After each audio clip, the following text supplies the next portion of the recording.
Hello learners. Today we are going to discuss about the phlebotomy assistant program. Phlebotomy.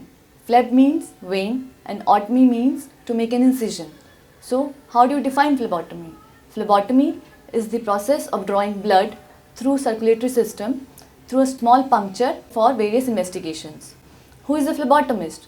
Phlebotomist is an allied health worker who assists doctor or a nurse to draw blood sample for analysis. However, this program is aimed at training phlebotomy assistant. Let's now begin with the different activities which are related to this phlebotomy assistant program. Let's now discuss the different activities related to the phlebotomy assistant program. First, we'll discuss about the different types of IV cannulas that are required for drawing the blood. Now, these are different types of intravenous cannulas that are used for drawing blood. As you can see, these are color coded. And these are ranging in size from 16 gauge, 18 gauge, 20 gauge, 22 gauge, 24 gauge and 26 gauge.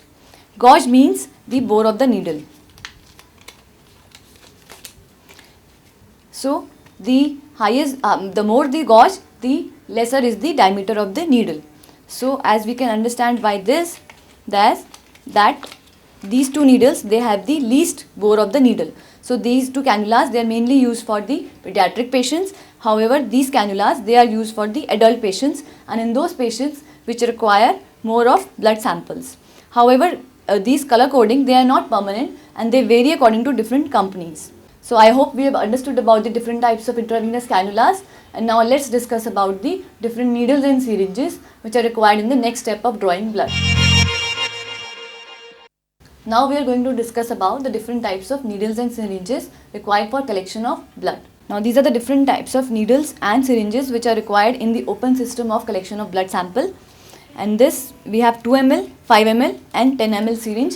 Now this varies depending upon the amount of blood which we require for collection. If we require less amount of blood, we can use 2 ml syringe. However, in case of more amount of blood, we can use 5 ml or 10 ml syringe.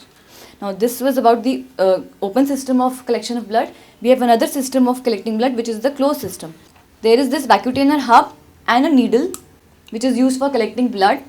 This is the vacutainer which is inserted here for collecting the blood. The advantage of using this closed system over open system is that there are less chances of contamination. I hope we have understood about the different needles and syringes used for collection of blood. Now we will discuss about the different types of vacutainers which are required for collection of blood sample. Now we will discuss about the different types of vacutainers which are used for collection of blood sample. What is a vacutainer? Vacutainer means which is a container which contains vacuum to draw the blood sample, and it is inserted in the vacutainer hub which automatically draws the blood sample for the analysis. There is no need to apply suction to the syringe. Now there are different color coding of different types of vacutainers, and there is a specific order of draw of blood sample. First of all, we collect the blood sample in a blood culture vacutainer, followed by this blue top vacutainer which contains sodium citrate, and it is used for coagulation studies like prothrombin time and activated partial thromboplastin time. Then we fill the blood sample in this red top vacutainer which contains no additive, and it is used for serum studies and for toxicology studies. Then followed by we use this vacutainer which is golden topped, which is again a serum separator tube, and it is used for serum studies.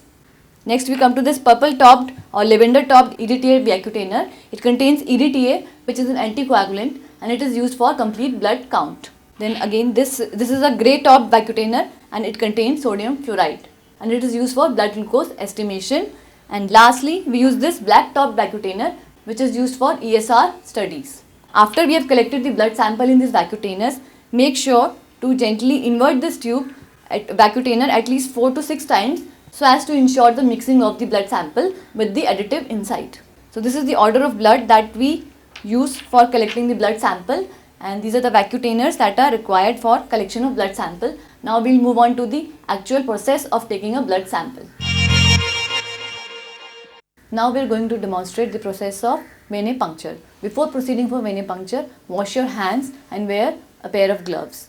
Now, when in an OPD setting, reassure the patient, take a verbal consent from the patient before proceeding, make him sit down. Here, for demonstration purposes, I am using an adult intravenous arm. First of all, ask the patient to make a fist. Before proceeding, apply a tourniquet over the arm.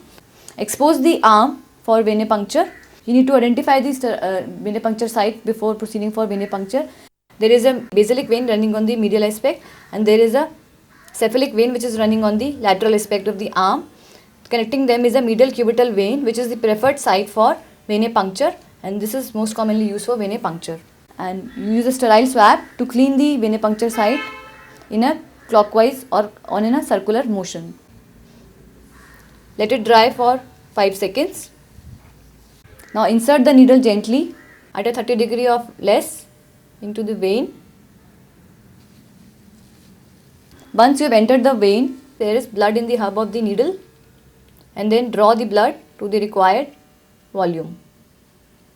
After the required volume of blood has been collected, release the tourniquet before removing the needle. Apply a dry gauze over the site and then gently remove the needle. Ask the patient to put a firm pressure over the site for a few seconds, and you can also ask the patient to flex the arm for stopping the blood. Now we have collected the requisite amount of blood for further blood investigation.